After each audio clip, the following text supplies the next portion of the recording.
Take it away. Well, first of all, my name is Ryan Harrell. I was an animal science grad. That's my first BS degree that I had. I focused and I worked actually through here. I was in animal physiology and everything else. And then we'll talk a little bit more about me and my weird background that kind of goes with this from that standpoint. So I got my animal science degree in 2000. I was sitting in that classroom with him, understood my physiology, and it was tough and a challenging course. And I remember thinking, what am I ever going to do with this? I'm never going to use this in my entire life. I remember saying that and thinking that, if I'm not going to be a veterinarian, what am I going to use this for? And so it was really, really good to see and eat my own words later on in life through that experience. I went to work for JVS United after graduating from animal science. I did not go to vet school, didn't even apply. I changed my mind through the process, and I went to work into research. And so I became kind of nerdy and worked into research and with that program and enjoyed that aspects of it from that standpoint. Got a little bored with it, I'll be honest with you. Then I decided to go to nuclear medicine school. Why? Most people would ask. It is a little bit different concept, to be honest with you. I think there's only 2 people in the whole country, in the United States, that did anything like this before. So basically I learned from animals and then I applied it to people. The reason why I picked nuclear medicine, it's all based off of physiology. If we talk about, basically we talk about CT, MRI, X-ray, you've heard these things, ultrasound, it's all based off of anatomy. The only thing that's based off of physiology was nuclear medicine, and that's the reason why I did it, because I already had that background, that coursework in place to go from there. My brother and sister-in-law worked in X-ray and MRI, and then through ultrasound too, so we were kind of the radiology family. So that's how I got into actually that and took that from that standpoint. So I got my degree there. I worked my way through several hospitals actually in the Fort Wayne area. I specialize in general nuclear medicine. With general nuclear medicine comes thyroid imaging in people. Very, very predominant. It happens a lot. If you ever, it's predominant in females, moms, daughters, it's genetically been passed on and inherited through that process. So I specialize. My research that I did in nuclear medicine school was actually on the thyroid, to be honest with you. That was my specialization for my research project in order to graduate, and that's what I did. I worked several years in that. I worked in cancer imaging too, with PET-CT, if you've done that. So basically that's physiology and anatomy that goes through that process. So what I learned through the whole situation is animals and people are very, very similar. Didn't really think so, but I did. I went through his coursework, and then I started it into the human medicine. Human anatomy, easy. Memorization, simple. Physiology, a little bit challenging. The neurology type of things was a little bit different, I'll be honest with you, but everything else functioned and worked exactly the same way, are very, very similar to the differences. Yeah, you talked about animals having a couple more stomachs versus a person, those types of things with your organ transplants, but everything was very, very similar to that, through that process. So what I also found out through this different thing, and I do so more now, because I actually do, we'll talk about the facility that I work for and I work with from that standpoint. People love their pets, am I right? Everybody does. That's why you want to be a veterinarian, because you love your animals. I guarantee you that's the reason why you're here today and you think those different things. I was amazed at the people who love their pets. They will spend money, they will do things on their pets like they're their kids. And so we went through that process. That's kind of a little funny picture there just to kind of get you going from that standpoint. But it is true. People love their pets, and that's why we have veterinarians in that business, in that practice, from that standpoint. I'm going to blow through these couple slides here pretty quick, pretty simple here for a lot of this. The cat thyroid, basically there's 2 main lobes on each side around the trachea. You guys kind of learn the functions of it. A lot of it really is for metabolism, respiration, cell growth, and maturity. You'll be surprised when that thyroid's malfunctioning how much actually is because of that. You'd be surprised at different things that you can see from that standpoint. We talked a little bit too, you probably are already experts at this. We talked a little bit about the hypothalamus, its release of TRH, then goes to the pituitary gland, and then the TSH then goes on to the thyroid from that standpoint. So we're not going to spend tons of time there for you, but just a little bit.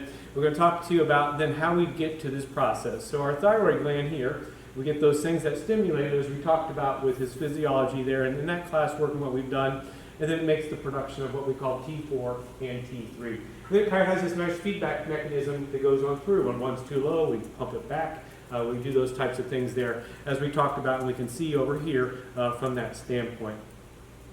So the thyroid gland is the only tissue in the body that loves iodine. And I'm not sure I really got that in his classwork, to be honest with you. I don't remember focusing so much on iodine. I remember the hormones, where it was at, the mechanisms, the processes, but I didn't really get that as the triggering point in my mind, how important iodine is to my thyroid gland from that standpoint. And really the iodine function helps you make those hormones for T4 and T3. And as you look at those structures here, you see these iodine molecules here that are attached on the structures here for your T3 and your T4. That's why iodine is important for that process and those mechanisms as well.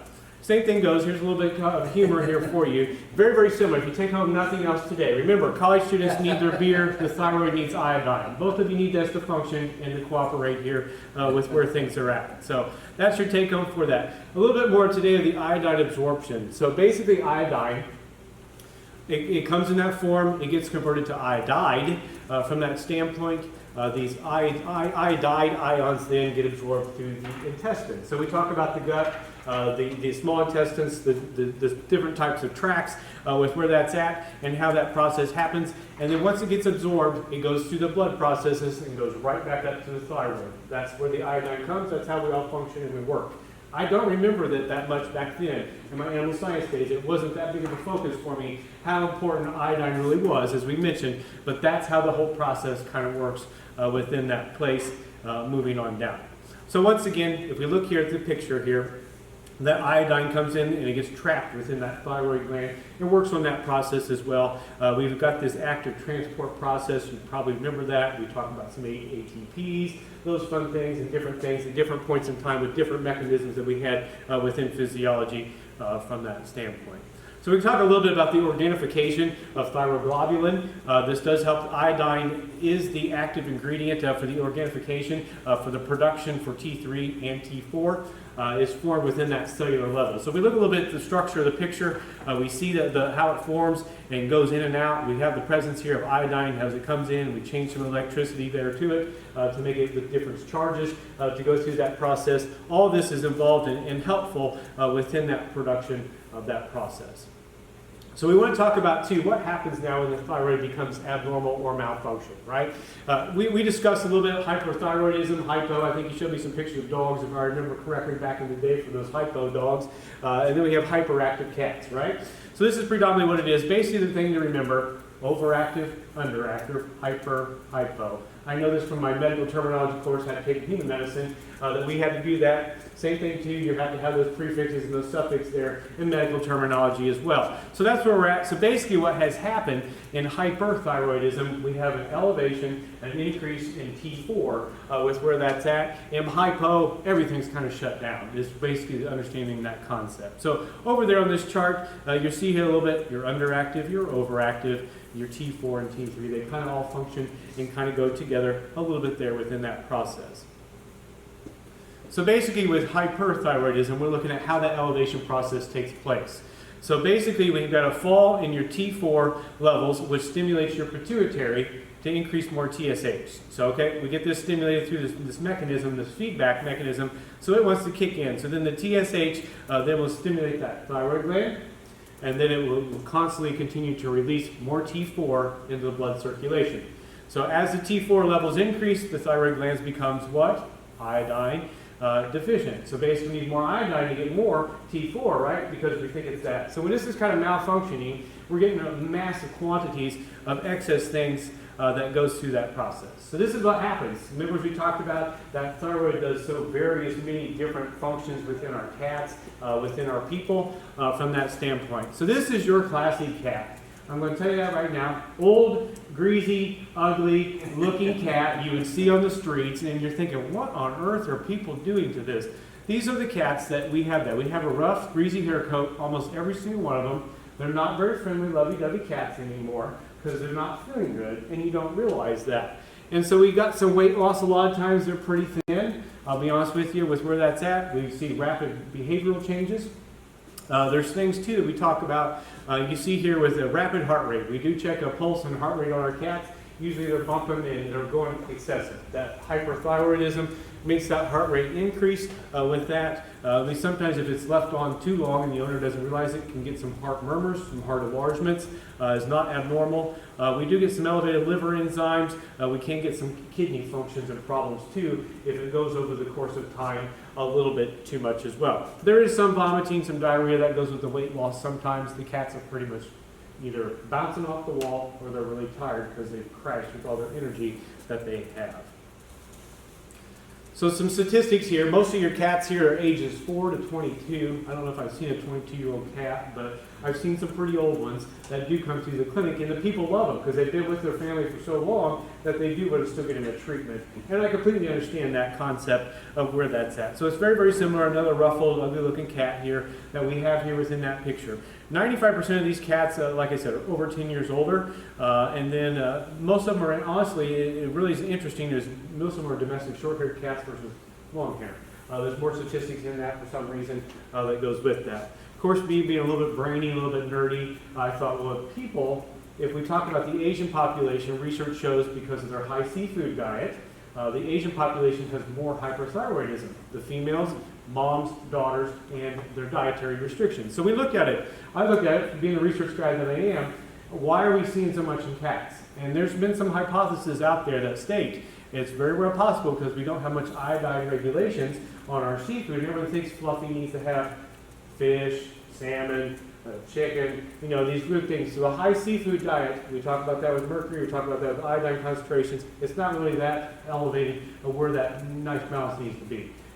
I'll put it in there, everyone thinks our cats need to eat fish, eat salmon, those types of things. So my hypothesis is maybe we're causing the problem because we see the same thing in the population in the all over the country there with the Asian population with their seafood diet as well. Okay, so I'm thinking that. Sure, absolutely. So are you saying that like the Asian population and the cats, if they get more iodine, that tends to make them more hyperthyroid? It does, which is a weird concept. Okay. So I don't know if it's because it's just overwhelmed with that quantity, and it does seem to start making their thyroid more abnormal. So it's genetically possible in the United States. It doesn't matter what diet that you're on. It's more predominant in females versus males. It does happen in males, but females. And then it becomes a genetic component passed down from mother to daughter. It does happen quite a bit. Hyper and hypo in humans is that way. But there is a factor, too, with the dietary. And so we are seeing a little bit of that. There is a little bit of research that's out there for cats. To be honest with you, because the pet food industry doesn't have much regulations or even monitor how much of that there is. So it's very, very possible we're causing Fluffy to become hyperthyroid 10 years down the road. Our own pet, our own cat. It's very, very possible that that's a possibility. So it's an interesting concept. They're doing more research into it to look into that as well. But we can't change the world overnight from that. So what happens if we don't give our cat a treatment, we don't do a surgery, we don't give them medication? Some bad things that can happen to our cat, we actually can get some ulcers on the eyes, it can lead to some blindness. The main thing is they get high blood pressure, we can get long-term kidney damage and failure, which the cat's not going to do too well with that. We get wasting away with excess diarrhea. We even can go to heart failure because it gets murmurs or becomes enlarged to the fact that the cat would pass away from those things. So a treatment option can be good to do that as well. If not, all these things then would combine to result the cat into going into death if we aren't careful. We just assumed it was because of old age. Okay, pause with the camera. That's all right. We're set. So what do we do to know if your cat is hyperthyroid, right? So what we do, usually all vet practices will draw blood. Normal chem panel, just like we do in people, right? So we're going to be looking for those different things. So we look for the elevation, and with the imbalance there from T4, T3, usually T4 is the one we're looking for there for hyperthyroidism, of where that's at. We look at it on the national chart there in veterinary books and magazines of where that's at, kind of know where those are at. So it's kind of an interesting concept. Usually these nice systems in the vet practice flag it now and tell you when it's up too high. They do the work for us so we don't have to look at a chart or a book to know where we're at from that standpoint. Another method too, if you're at a vet school or a teaching institution, we can do what we call a PERTECHNETATE study. And so basically you can do an injection of a radioactive isotope and we can image the cat to see what it looks like. And so they use PERTECHNETATE. Human medicine, we don't use PERTECHNETATE, haven't used it since probably the 80s or the 70s for this study, but that's okay. You guys do that as well. It's not normal though, right? All these vet practices all over the place, they ain't going to have this imaging, they ain't going to have the expertise to do this type of stuff. So the normal standard would be just to draw your blood, see that it's abnormal, then decide with your client what you want to do. So if you do this, so basically if you do it the teaching method here through the college, you can come up with what we do to get you yourself a nice calculation here to know that. We do a salivary calculation with a thyroid gland. We do it based off of counts. This is very, very nuclear medicine or nuclear scintigraphy, if you want to talk in the veterinary world. This is very much what we do in human medicine as they've applied this there to the animal world from that standpoint. Like I said, only teaching institutions do something like that, and then the question is, how accurate is it? So we look here too, basically your salivary uptake is some of the pitfalls here when we do. If we talk about using the isotope for PERTECHNETATE, the technetium product, versus radioactive iodine, we use I-123 in people. Why? We use 123 because it only goes to the thyroid. I don't have all this other stuff I have to look like in imaging that confuses and makes my study maybe not as accurate as possible. So here we go. You see salivary uptake, gastric uptake, you just see all that background fuzzy gray. You wouldn't see it if you use radioactive I-123, you're only going to see just the thyroid, period. So you can do counts of that, you can do counts a different way as well. The veterinary books that I've read and the protocols claim, it's not the most effective. So from a teaching institute, if they want to, it's the same thing. That's what we look like if we were in humans. Can you kind of tell me what we got? We can't tell. It's connect the dots, fuzzy gray stuff, right? And so that's probably not the best method for us to do it. It's very expensive and not really practical. Here's an example of more of the pitfalls they're using PERTECHNETATE. They use this, they drew these pictures over there in the white, and actually in the red is really what they're kind of wrong with where they were at. So they're not right.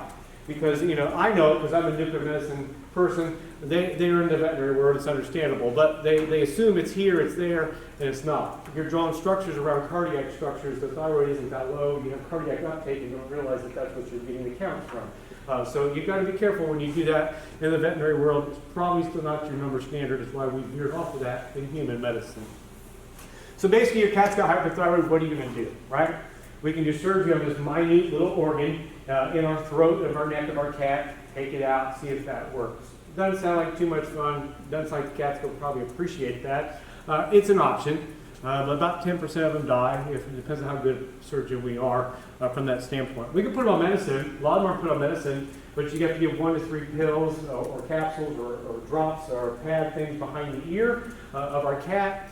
After a while, the kitty cat doesn't appreciate all that medicine that you're giving it to him all the time. He runs and hides under the bed. It does get difficult to give these cats their normal medication to balance it back out from that standpoint. So what they've come up with, they did back a long time ago, 70s and the 80s is kind of when most of this has started. We use radioactive iodine. For the veterinary world, it's one-shot deal. You give a shot, then it will treat your cat. You have 95-98% success rate. Done. No more pills, no surgery needed. Your cat resumes eventually back to normal from that standpoint. So here we go, just radioactive iodine. I'm not going to spend tons of time on this. Basically what we talk about is radiation. I know it's probably not your expertise, but we studied this quite a bit in my school. So basically we use radioactive iodine. Of course, as iodine, we talked about the function of the thyroid, so we kind of put 2 and 2 together. We use radioactive iodine because it's a beta emitter. So what that means is a gamma, an X-ray emitter. We take pictures of that, right? We get X-rays. Gamma rays would be in human nuclear medicine. We take those to take pictures of anatomy and physiology, how things are going. So we only use these for treatments. So we talk about cancers, we talk about needing to treat something. So when we use beta decay or beta emission, basically we're blasting those thyroid cells in those tissues. So when we do beta, it gets into that area, we're blasting it because that higher beta particle is going to destroy tissues and cells. And that's what we want. We're not hurting the cat per se, but we're trying to blast that thyroid to become more normal in its function because it's overactive at this point in time. So that's why we do this. There's a longer half-life on this. Basically, that means it stays in the system longer. The radiation is there longer. It's a stronger dose, a stronger radiation. So these are the things that are more regulatory when we talk about it with the government. We talk about it in homes as well. We do the same thing with people. To be honest with you, you get yourself a hyperactive thyroid. In people, it's easier to take your medicines every day, a lot easier, or you can go through the treatment option as well. Some people have to go through the treatment option because their endocrinology is so far off that is the best option for them to do that. But this is the thing of choice, veterinary and human medicine there for something that's severely overactive in humans. This is our best answer for cats. To be honest with you, that 95-98% success rate of where we were at. And so, there's different ways we can figure out how on earth did I figure out how much to give. And this has been the debate that I've seen with where we were at. And so, we can do some fancy calculations here that looks painful. I completely look at that and thinking, my goodness, the half-life of this and the drawing and the structure and the math, how am I supposed to know what the thyroid gland is going to weigh? I can't take it out and put it back in from that. So there's formal calculations you're going to guesstimate from that. There is basically T4 levels. So, your cats are so higher T4 when you can give a higher dose, those types of things. That's probably the predominantly more nationwide in the United States here. That's how we function on that. If your T4 is here on the cat, it goes this dose, and this, and this, and this. That's predominantly the majority of do that. What our facility does, we focus on weight base. And we focus also on T4. Your T4 has to be over a certain level, but we do focus on your weight. Most of these cats are skinnier. Thus, that means I don't have to give as much radiation to still be successful. And so that's where our focus point is to do that. So the route administration, the normal veterinary practice, is pretty much injectable. So as you see down there, is injectable. We are the first facility here in the state of Indiana to do the pill form of radioactivity, I-131 in capsule form. We work with, and I think you'll look on down and we'll talk about that, the local human radiopharmaceutical who helps us make those products. We get the supplies from them, then we can use that and treat that as well.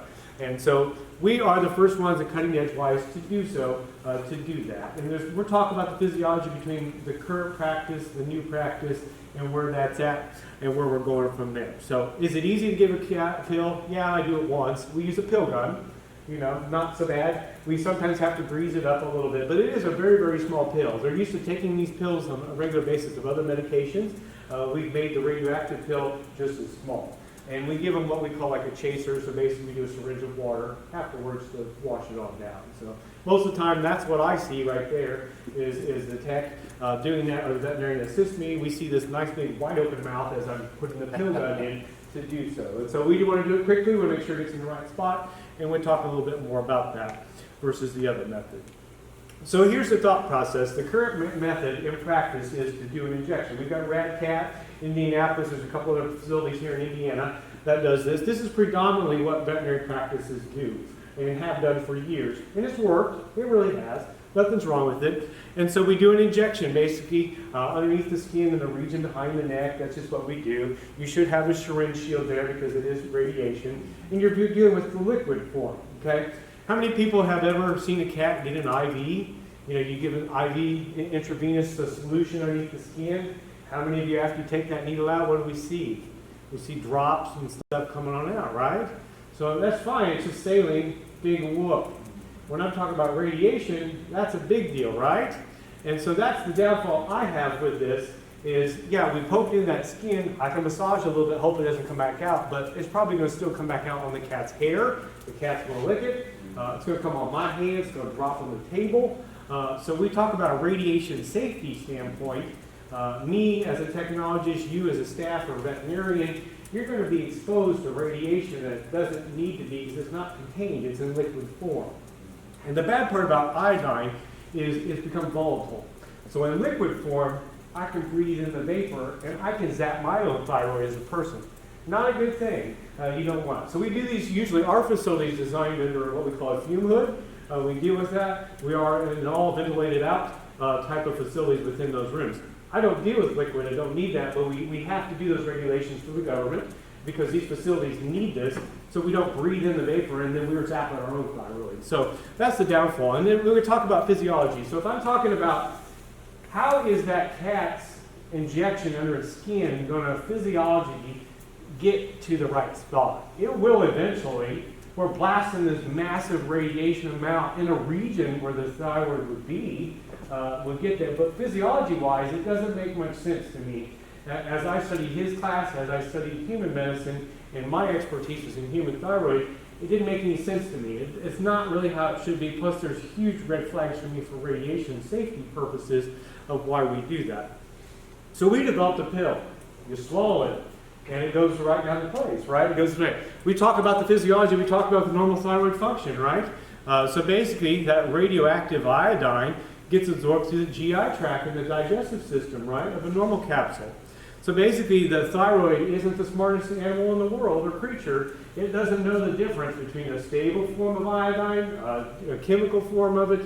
It doesn't know the difference. And so it's going to still go through the same process, and then it's going to do that. So once that thyroid goes through, gets absorbed, goes into our blood system, it then goes into our thyroid tissues. And so then it's going to blast it with a beta decay over time, once it's in that system, to destroy some of those tissues and become more normal again, so that cat's not hyperactive. Ryan, I got a question on the Sure. capsule. Is that a gelatin capsule? It is a double capsule. There's a capsule on the outside, but yes, it is gelatin. Okay. That does come with it. It is put together and bound together. They do it at the radio pharmacy. They're not big fans of it Because I can see they because put it's the so two halves small. together. Yep. And so we went through the process actually in Indiana because they had never made it here. They made it in Detroit before us. And so through my networking, because I was on the board of directors for the Midwest on that for nuclear medicine in humans, I was able to find my connections. And so we talked greatly in Detroit, did it before they did it here. We brought it down and we made Indiana do those types of practices. So we went through the different capsule size, guesstimated what we would need, worked with those local veterinarians that I worked through to get the mastered. And so we did good. It actually has an inside capsule inside the outside capsule for extra protection is where that comes in from that standpoint. And then once again, once it gets in there, that beta decay, we get that thyroid, that T4 production to be where it needs to be. So here's a schematic. We talk about that. So I put in these little radiation signs so you know it's different iodine from that standpoint. So once it got through the GI tract, right, we then get into the blood system, and then it's going to get into the system here for the follicular cells of the thyroid that we had talked about to do that. When we do that, the excess that we used to have here that was really pumping out more T4, it gets stopped. And so that process kind of gets blasted and slowed down to where that needs to be from that physiology standpoint. So the benefits, there's lots of benefits really to using the pill if we want to think about it. So we're talking about less radiation that needs to be achieved for the same thing. Most of these things, predominantly, are a good 5 millicuries is what we do in the radiation world. And so most of my treatments, I've down to 3 millicuries. You're like, well, what's the big deal, Ryan? It's just a number.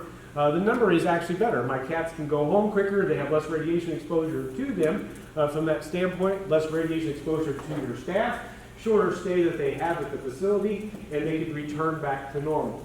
I can reduce down the cost because I'm not using as much radiation as well to the client. So I have the same effective treatment, just a different way of doing things from that standpoint.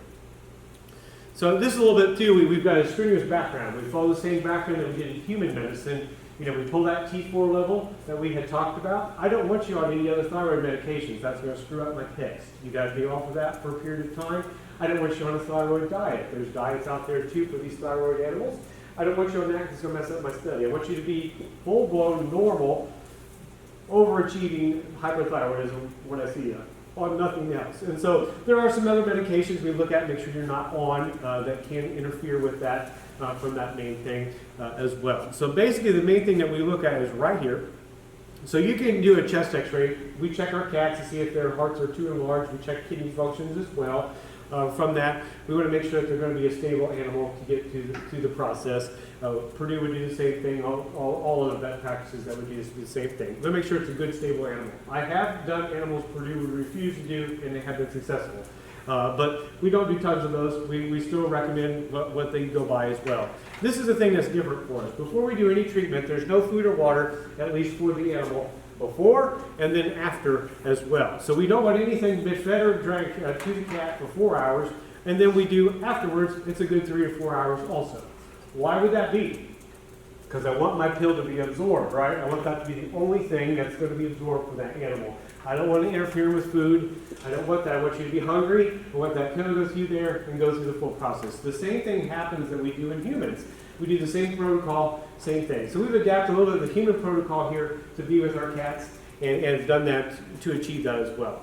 So basically, once we give them that pill, we went through that protocol, we did their hyperthyroid, we have to place them in isolation.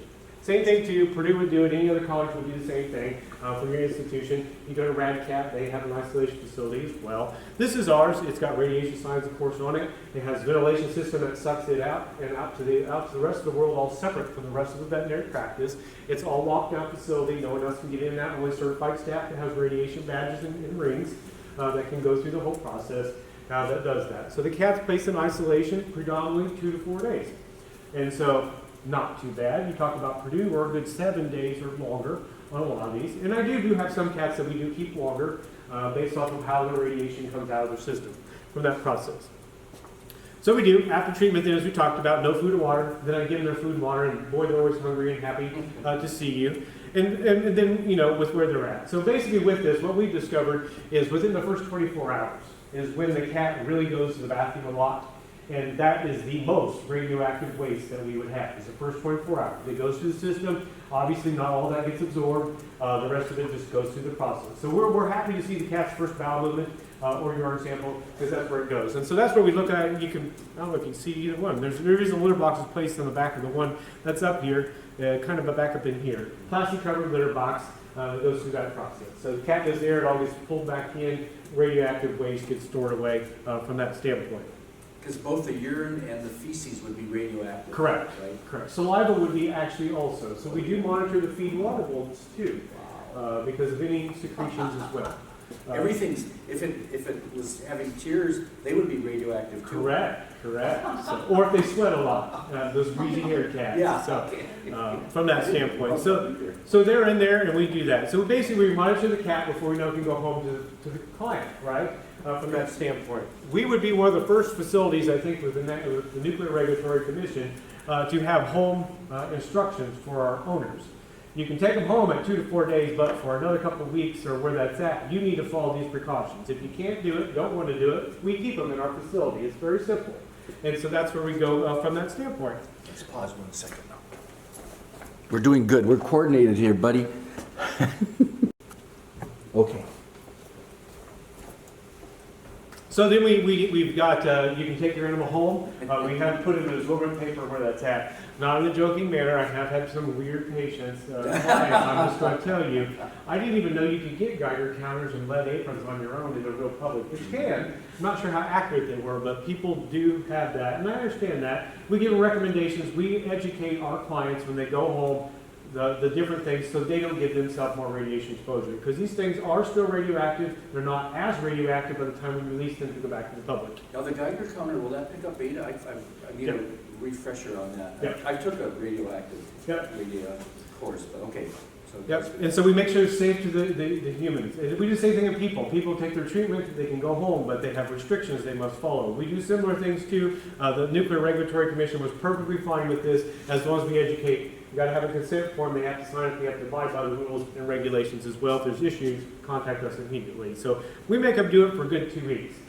Really, the waste is not radioactive at that point in time when we release them, but we still make them act like it is at home to do that. We don't want you to send it to the national as a sanitary thing and then someone blows off the sirens and then we've got issues. So we still have them take precautions, put them in a separate area away from people, those types of things as well. So, you know, we have a separate room we prefer you to keep that cat with in case you've got multiple cats. To do that, you want to isolate them off from other animals for a period of time. Reduce down your potential exposure to you and the rest of your animals is the key. So we just spent limited time that you focus there with your cat for a good 2 weeks, and after that treatment, we don't recommend that you still sleep with your cat because most cats will lay up here. You're going to be zapping your own thyroid with your cat, still being somewhat radioactive from that standpoint. We don't want you holding your cat for a long period of time either. You can still visit them, but be not so lovey-dovey there for a couple of weeks. Thing is, we talked about there with your litter, we want to make sure that you're still cautious of what you're doing with that to do that. You still should be fine. It isn't that radioactive, but kind of keep it away just for a little bit is what we recommend there as well. Food and water, same thing too, just in case of the salivary concept. Should still be good to go. We just make you do extra precautions like the government wants us to do so everybody's protected, the people going home as well. The major issue we do have is if you have young kids or if someone in your household is pregnant. If those are the two main things where you're unable to separate your cat from the rest, we're going to keep it longer. We're a good week or 2 weeks that we're going to just keep the cat from that time period, it does get a little bit more costly for boarding expenses. So now we're a little bit similar to the ones they do at the university setting or at these other facilities as well. So that's what we do. If you're pregnant, I don't want you having a cat at all. Just because of the radiation exposure can come to the unborn fetus, we don't want to have to go through that experience at all. So any mom that's pregnant, we're going to keep your cat the entire time to really make sure there's nothing wrong with it when we send it home for you is the key there from that. And then basically 30 to 90 days, depending on the cat, you check back your response. Most cats will just bounce right back and be fine. To be honest with you, T4 levels will start to reside back to normal. There is a good chance, there are some, that will go back hypo. That means if the radiation was a little higher, it bounces it the other direction because more of it went to that thyroid, zapped it down, it comes hypo. So usually we just wait, it usually will bounce back over the course of time. And I don't know why, I think that the tissues do repair the initial zap from that. We've only had one ever in our facility that went hypo, to be honest with you. Most of them stay fine, because I think because we give lower radiation doses, we don't see that predominantly as much, but it does happen. We've only had one where the rate did not ever work. And, you know, we usually in that case, they've had a goiter or there's cancer, and that cat actually had thyroid cancer. We didn't know about it, needed a massive dose, and the owner decided to not advance forward. So that was their choice when that treatment didn't work. So we had one failed, one hypo, the rest of them all been 100% successful, was what we were looking for from that standpoint. So here's a picture of our hot lab, if you want to look at it. It's what we call it. So we call it in human world a hot lab. It's where the radiation is contained, so terrorists can't come in or someone steal it. There's nothing in there that's going to ever cause a bomb or any issues to the public, but we do have everything locked down. That over there here is your Geiger counter that does detect radiation. It makes clicking noises if you want to cool with the little sounds. That way you know where you're at. So we monitor the whole facility, the cat, the people, everything, the staff, radiation badges, and we up that up. I'm also a radiation safety officer for the facility as well from that standpoint. This over here is our book binders that we have to have with the government regulations. They love us because we're heavily bindered and heavily regulated. So I don't like them when they come, but they like us because our regulations follow human medicine.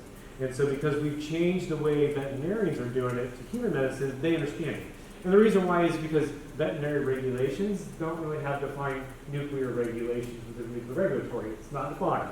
It falls into 2 or 3 different what we call parts, where human medicine falls exactly here. You have to follow these rules or you get fined and shut down. Vet medicine's kind of iffy of where that's at. So I'm helping them a little bit through this process to make it more defined, to make it safer for the vets, the vet techs, the clients, the animals, making it safer all around. So this philosophy they've really embraced. It was terrible to get the facility up and running. It took a lot longer because we were totally different from anybody else. But once we got to this point now, they've asked us to be a potential teaching institution for other vet schools, other colleges, as well. So they come through my inspection, I cringe, but we do pass usually with flying colors because we over-regulate our requirements. Over-regulated forms, paperwork, and safety precautions that go through the whole step. So that's our isolation ward that's there. We don't have the fancy videos where you can watch a cat from home. There are places in California that do that. It is pretty neat with leaded cages and everything too. There is a lot of lead within this facility for safety and precautions. Most of this is locked down. It's isolated from the rest of the vet practice. We all just stay away from it. We monitor the cat, of course, make sure it's fine a couple times throughout the day as well. So, any questions? Here's several references that we do have. I'll be honest with you, the protocol manual, there's really only one nuclear medicine, nuclear scintigraphy is what we called that. Protocol manual that's out there, developed, I think it was with the University of Illinois, if I remember correctly, but there isn't much, to be honest with you. And so that was the big question, nuclear regulatory is like, where's your books, where's your ad? I'm like, this is old vet textbooks with what we're at, and they didn't like that. So we supplied them with the one that they had. We purchased it, we have it on reference of what the standard practice is, and that's fine. But when I was reading it, me becoming human back, I'm like, man, we haven't done this stuff in years. I got to refresh myself. This is what we talked about in school with the history of what we call nuclear medicine. And it's called, molecular imaging now. We've changed the name of it because we've merged it with other things and structures. But you guys are still calling it scintigraphy. We had called it scintigraphy since the early 80s and 70s when nuclear medicine was more predominantly coming out. From that standpoint. So I still refer back to that term, because that's what vets probably know it as with that. But this is still radioactive iodine, I-131 hyperthyroid treatments from that standpoint. So there was quite a bit of references that went through into these types of presentations of where that's at. So, Now, do you have another screen of references? I thought I did. I think you do. Oh, maybe not. I thought there were 2. Okay. Are there two, Yeah, but they're both the same. are they both the same? Oh, okay, I probably got another one. So anybody I can have get you more questions? references if you need them. Okay, Ryan, you point, buddy. Yep, yeah, you back there. If there are environmental factors that can cause the thyroid to go hyper, without making drastic changes to the environment or to their diet, what is the radioactive, the I-131, what is that doing to them that's not going to cause it to go back to hyper eventually? It destroys some of those overactive cells and it changes that feedback process. And so it gets out of whack with the production because the feedback process is still kicking it back in. So I need more, I need more, I need more. And so what it's doing is destroying some of those cells. Those cells don't necessarily come back, but you might think that they would because if those cats do come hypo and then they kind of bounce back. So you would think some of those would regrow back and be more normal, but they're not as severe. So you're changing that feedback process that we talked about there in physiology and then the cellular level there of the thyroid gland. And so that's where it's at structurally the thyroid lies. Yeah, so you're killing the thyroid gland that's making too much T4. T4. cells. Yep. Good question. Yep. I was gonna ask, like, how exactly is that cell death controlled? Like, how does the radiation not just completely obliterate, like, the whole thyroid gland? Yep. Well, once again, the dose isn't too high. If I have a cat that we consider thyroid cancer, my dose is way higher. I'm talking like 3 millicuries to 10 or plus, 10 plus millicuries. That is to completely obliterate and destroy that thyroid gland because it's got cancer in it. From that standpoint, we do a dose that's just going to stun it a little bit, zap it, and then it should still somewhat function as well. So it's all dose related. So It's all you could- dose related. If you didn't do the dosing right, you could kill too much of the thyroid. Correct, correct. And so, you know, the normal standard practice is injectable, usually around 5 millicuries, and I've cut it down. That's only for me going to be a cat that's severely damaged. And these cats, by the time they discover the hyper, are not. They're thin. Yeah, there's. And I've only had one cat that I bumped it to the second level, and that was the one that went hypo because I think it had more tissue and more body mass. And I didn't need it. I think really, in theory, we didn't have to do that. Us as the vets, we have our approved protocol with the Nuclear Regulatory Commission that we still follow. But that was really the one that went hypo on me. It was because the dose was to attack heavier because the cat was so much heavier that way. She felt bad and fed special diets to get their cat bigger who wasn't eating well. And didn't discover it was hyper, for a while. So she was trying to compensate the cat being skinny. Is the reason why, but most of them all at that real low level, we usually always give 3 to 3.5 millicuries. And so, you know, most of these universities are at 5. You don't need it. And that's why this is injectable. It's not physiology isn't there to go to the right place. And then it's kind of, it gets dropped out and it's extra dangerous. I think there's a question over there. Yep. I just questioned, you said it becomes, after beta decay, it becomes xenon 131. It does. I'm not sure. My first question is xenon 131 in the band stability, or is that going to continue on with its radioactive half-life? It decays on out. It was in that process too. And so basically that's with the energy level. It comes from this and it throws off those beta particles and changes its energy level to a different form. The reason why it's volatile is because we use radioactive xenon for lung scans in human medicine. So I basically become one radioactive thing to another. And that's why we're feared, because when it decays on out, it becomes radioactive xenon, which is volatile and it can go in the air. So that cat, even though it's breathing and it's radioactive, that air is radioactive. I'm not going to sit down there and inhale my cat's what it's breathing out, but it would still somewhat be radioactive.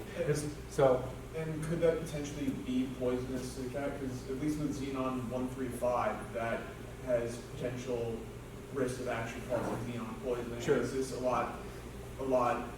This is a lot milder because of the dose, and so it'd be safer, okay? Okay. And so in a cancerous level, because you're really just trying to destroy cancer, those would be more things to consider. That's why our facility, even though the cat's going to exhale and breathe out, it's going to get sucked right up in a separate ventilation system, completely out of the system. Yeah, especially. So that's why we have ours designed that way, so it's all gone. Most of these facilities are high, expensive. And they're in that isolation for what, 2 to 4 days, or what? Ours are, yes, 2 to 4 days. Purdue would be at least 7 to 10. And that's where the most would be coming Yeah. out.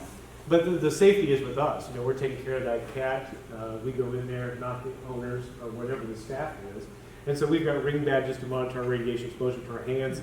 We've got a badge that are outside that monitor our radiation exposure as well. We do what's called bioassays. Okay, basically what that is I check my thyroid gland to make sure I didn't breathe in too much of this, and it's zapping my thyroid. So we are, as our staff, we do all these normal regulations after every treatment. We do that. Quarterly badge reports get sent through. So we monitor it just like they do in humans with employees that do that in hospitals.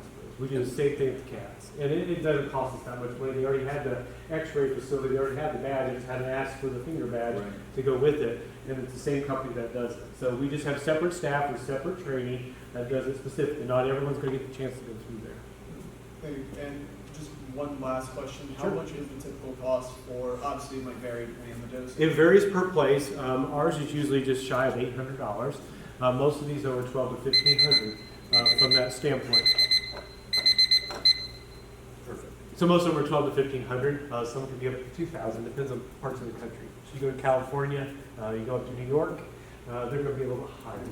And I'm not sure there's not much cost in it, to be honest with you. Our pills, I think, if you want to talk about that, probably around $200. It depends on your radio pharmacy. It is labor intensive for them to have to do it. They don't want to do tons of them, but they will. That's what their job is. They've got their own facility to do that as well. But this $200 in the cost, really the most cost that you have is in boarding expense.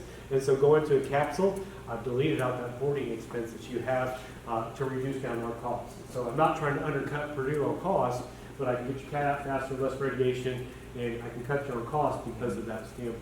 But the main reason why I did this, honestly, to come up with this, is because it's safer for the staff, was the first thing. The way that you guys are doing this isn't safe. And it needs to be safer. The best thing is, too, I'm here helping the animal as well from that standpoint. Less radiation, still doing the same thing. I've applied my physiology we learned and trying to make it better. And I thought, well, we've done this in humans. Why aren't we doing this in cats? And because there's no one like me, to be honest with you, there's only a couple people in the world that have these weird degrees to try to cross the two bridges. And there's other things, too, that we could talk about, too, that I'm like, why are we still doing it that way? We don't do, and this is where that's at. But this is the main one. This is one of your most predominant ones that we talk about for nuclear issues or concerns. This is your popular treatment that you guys use the most versus, of course, bone scans and stuff like that. Yep. So since it's so expensive, if you have clients come in saying they can't afford that, would you recommend them using like the thyroid care from Hill Science Diet at all? There's different ways to look at this, and this is how we sell this to our client. If you talk about the medication that you have to give that cat normally the rest of its life, okay, you talk about my one-time pill, okay, versus your life of your cat, it's got a couple more years to live, this medication, and the harassment of having to find a cat and give it its treatment all the time, and monitoring its levels to see if it's still working. My cost is still going to be better over the long haul than you still have to do that for. It's better just to get it done and to do it. The diet thing is still debatable if it's effective or if it works. We're not here to promote or diminish any of those types of things.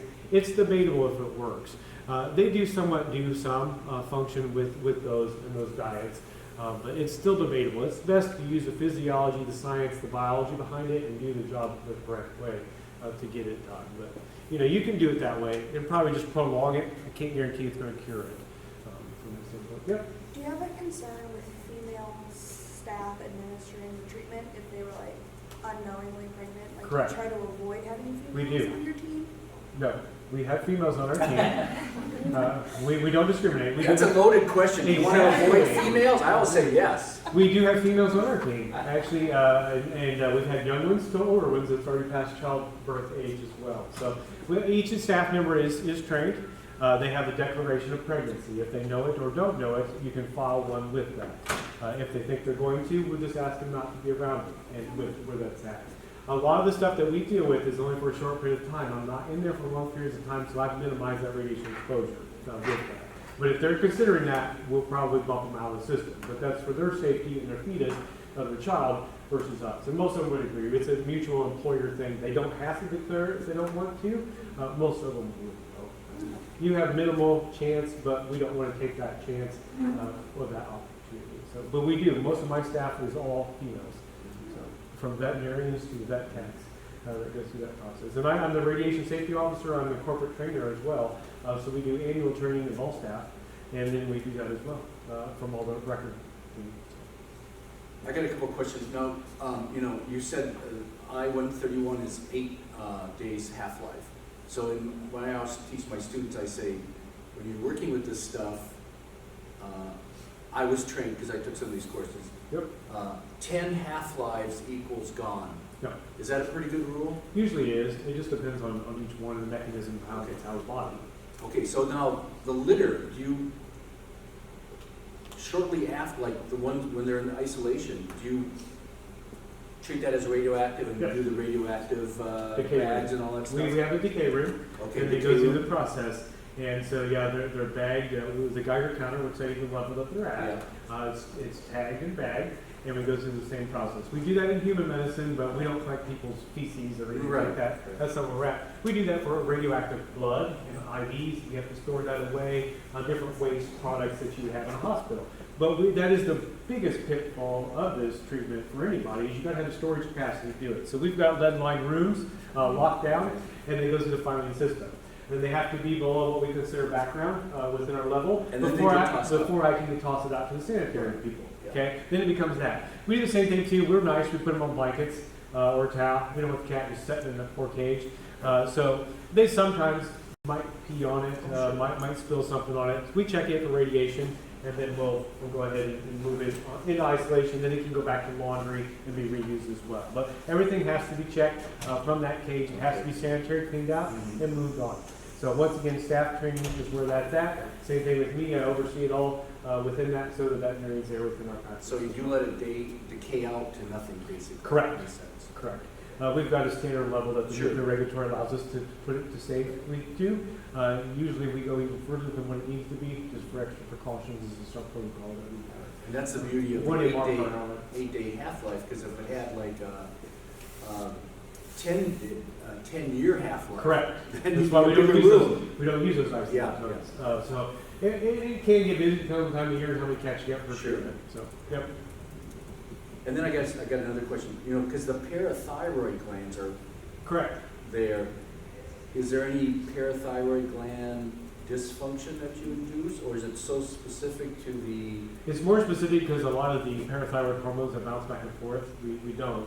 So even though you're blasting that area, it doesn't seem to have too much problem or issues with that. The cat usually has other issues to do. The main thing, once again, is kidneys and heart. You want to make sure that the heart's not too enlarged, it's gone too long, and the kidney function is too poor. And we did do a cat that produced it. I think it's too bad. We were fine with it. It was acceptable on our level and was fine. And the cat did fine, successful treatment went on through. But, we do see a spike. We monitor this for research purposes. First 24 hours, the cat will have an elevated fever. It makes sense because all that iodine is going to that thyroid. The cat don't feel the greatest within the first 24 hours. After that, it's a whole new cat. We talk about cats that are really high-strung and wild, mean. Usually, after the first day, they're just the happiest things ever because they feel so much better that quick. It's really surprising to me that we do that. We do have a couple though that are, not happy cats that we have to still get to the owner eventually, but the majority of them will bounce right back. It's amazing. It really, really is from that standpoint. Any other questions? Other questions for Ryan? If not, let's give him a round of applause. And I can get you more chunk- references if you need some too. I thought I had my other slide in there. I'm sorry. That was chunk full of biology and medicine, and that's what I told him. I said, the more the better. And boy, you did. This is great. I'm gonna shut my camera off. Okay, excellent. Wow.